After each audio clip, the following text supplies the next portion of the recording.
Fire is one of the greatest hazards at sea. Most fires start as small ones. The larger they become, the more difficult they are to control.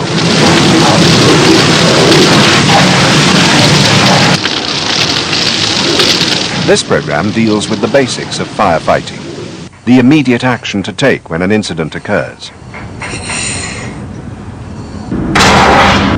With fire extinguishers and their general uses, and with general firefighting techniques. There are three main elements in a fire: fuel, heat, and air. Successful firefighting means removing one or more of these elements as quickly as possible. Effectively, this puts out the fire. Removing fuel is fuel starvation. Removing heat is cooling.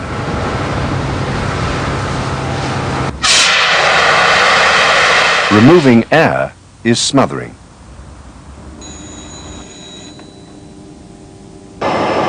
The basic rules of firefighting are common to all ships. They're contained in the letters making up the word fire. F stands for find it. I stands for isolate it. R stands for report it. And E stands for extinguish it, if it's small enough for one portable extinguisher. If not, then E stands for escape. He is now in a position of rule 10. Today, ships carry a variety of portable fire extinguishing equipment. Usually they're colored red, whatever the content. However, some are color-coded. The whole cylinder may be painted the code color. Or there may be a color-coded band carried on the equipment or its label. In all cases, they should be operated strictly in accordance with the maker's written instructions displayed on the extinguisher body. In accommodation areas, the most commonly available are water extinguishers. Water extinguishers are very suitable for dealing with fires involving carbonaceous materials. This includes wood, paper, and curtains, the sort of things you see when you look around the average mess room or cabin.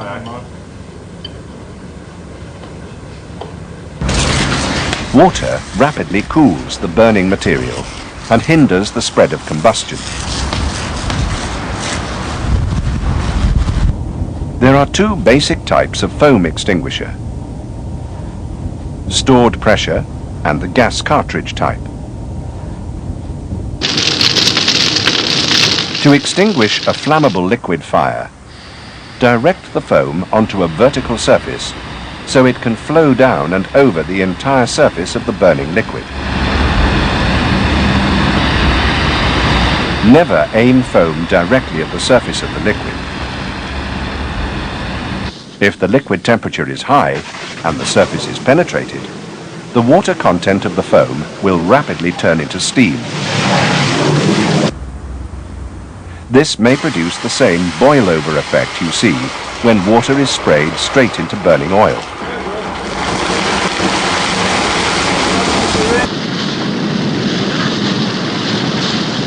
AFFF, aqueous film-forming foam, has considerable penetrating power and is particularly effective on flammable liquid fires.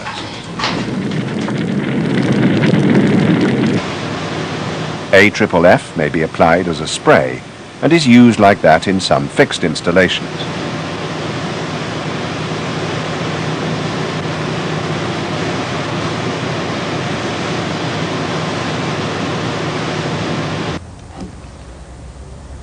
The foam extinguishers are easy to recharge with ready mixed foam material.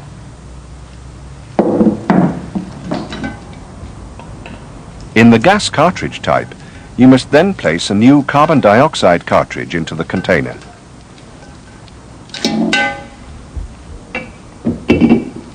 As with any pressurized extinguisher, make sure that any remaining CO2 charge has been completely released before dismantling.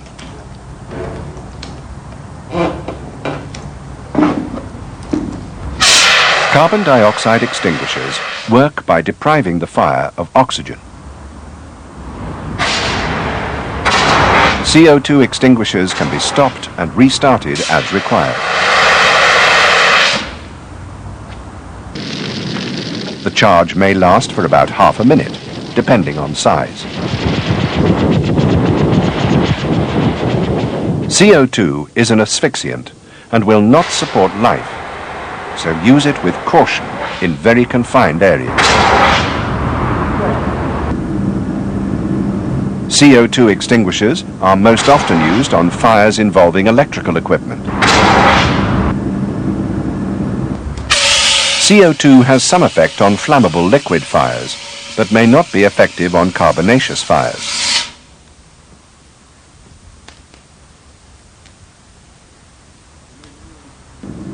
Dry powder extinguishers suppress a fire by chemically interfering with the process of combustion. It acts as a flame inhibitor. Normally, you would tackle liquid or gaseous fires with dry powder. They may also be used for other types of fires, depending on the powder type shown on the label. There are also larger types of powder extinguishers, ranging from a 23 kilogram trolley up to a 67 kilogram wheeled unit for use in the engine room.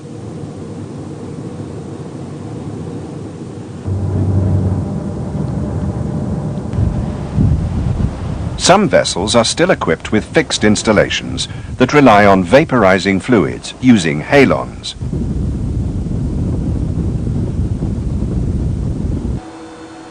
These include BCF, or Halon 1211, and BTM, known as Halon 1301.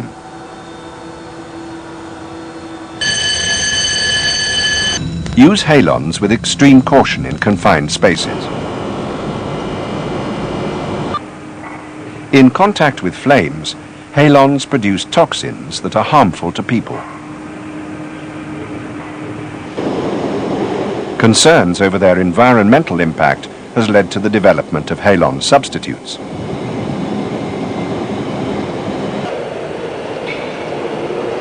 Recent years have seen the introduction of high fog systems for use in confined spaces. These propel microscopic-sized water droplets into the fire area, where they absorb energy by cooling air and fire gases.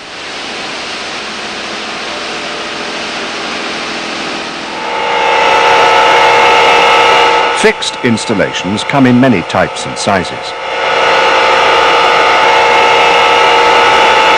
Stored in large cylinders, carbon dioxide fixed installations must be regularly checked for content.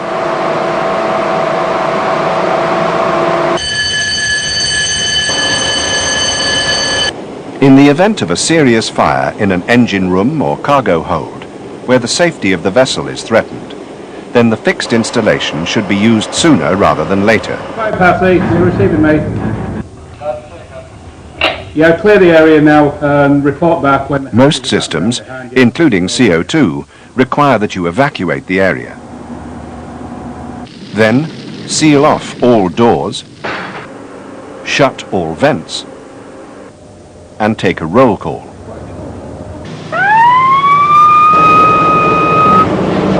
The CO2 is then injected into the area concerned.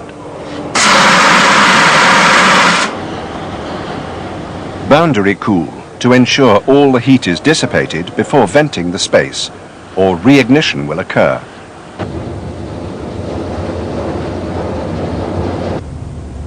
On ships fitted with a foam fixed installation, pipes carry the foam to strategic points around the engine room or direct to mobile applicators on the deck or cargo areas.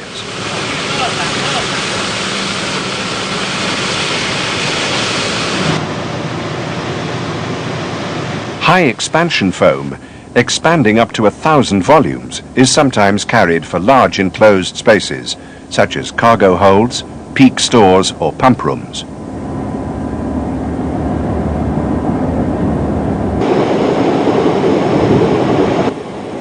Dry powder fixed installations are widely used in LPG and LNG ships. Their characteristics make them especially suitable for fires involving liquefied flammable gases. Where the large container ship coming down the main channel, Of course, water is the most abundant firefighting medium available at sea. However, it must be pumped to the hydrants. At least 2 main pumps should be available for this purpose.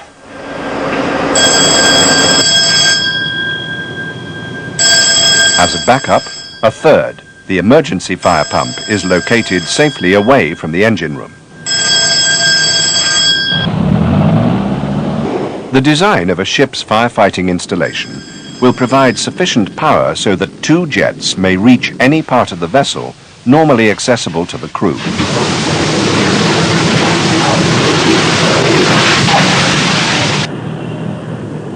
Store hoses correctly rolled up.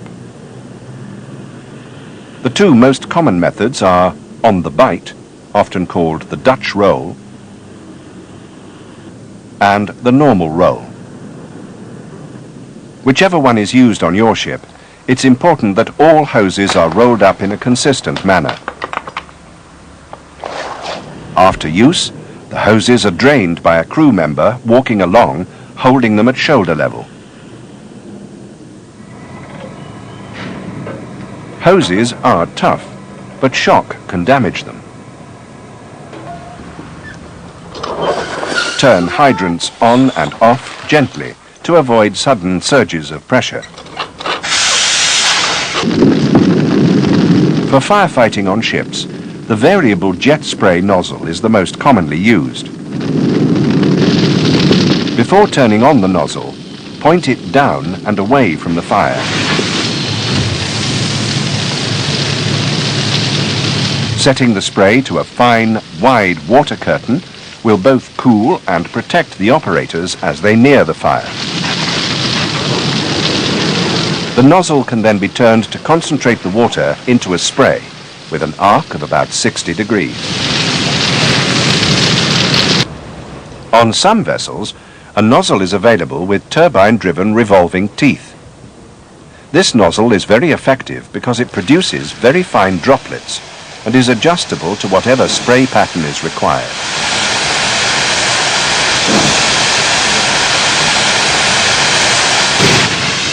The finely divided drops of water in the spray serve 2 purposes. They reduce the heat of the fire to below the ignition temperature of the burning material. In addition, the blanket of steam helps seal off the fire.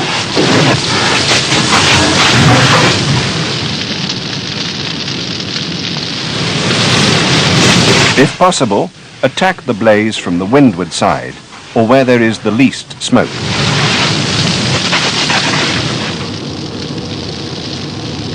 Before opening the door to a fire area, feel the heat of the door with the back of your hand, up and down, and then the handle.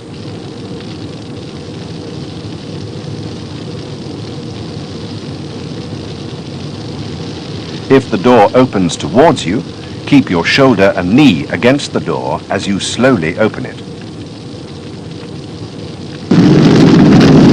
Remember that the fire in the room may have generated a quantity of hot and flammable gas.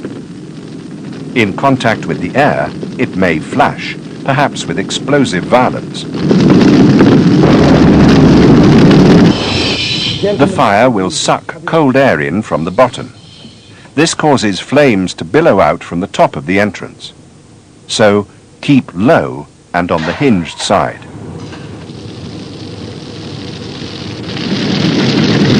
If a door to a fire is open, close it.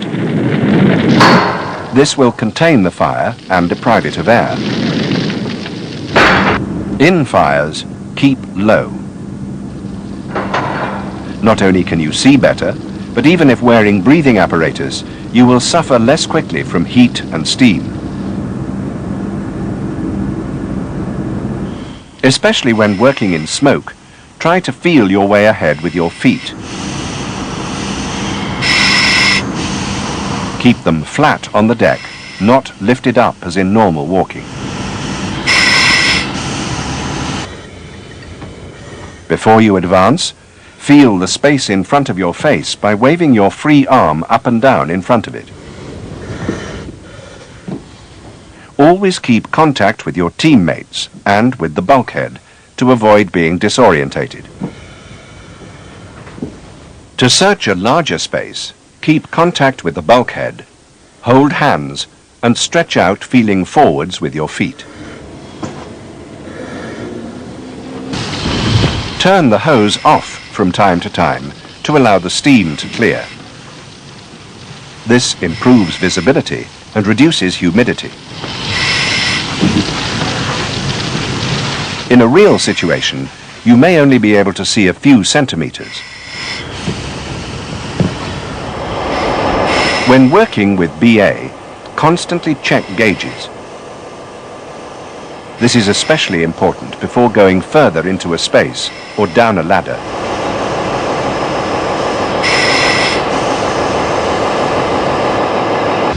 To get down a ladder, cool the area, then lower the hose to the bottom of the ladder.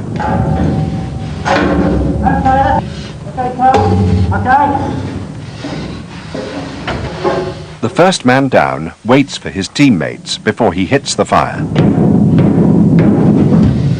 Otherwise, steam may go up the hatch and scald your companions. Work as a team and look after each other. Always warn of any obstruction as you advance.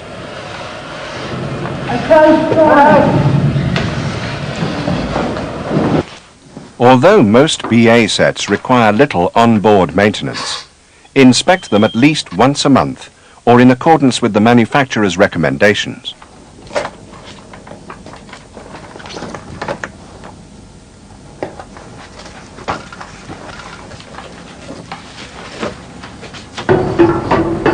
Obey the rules for effective firefighting. Okay, guys. Sound the alarm promptly. Give proper information. Muster without delay. Know the equipment, where it is kept, and how to use it. Be conscientious about fire drills. They may save your life. And always remember, nearly all shipboard fires could have been extinguished if, in their early stages, they had been reported and tackled correctly.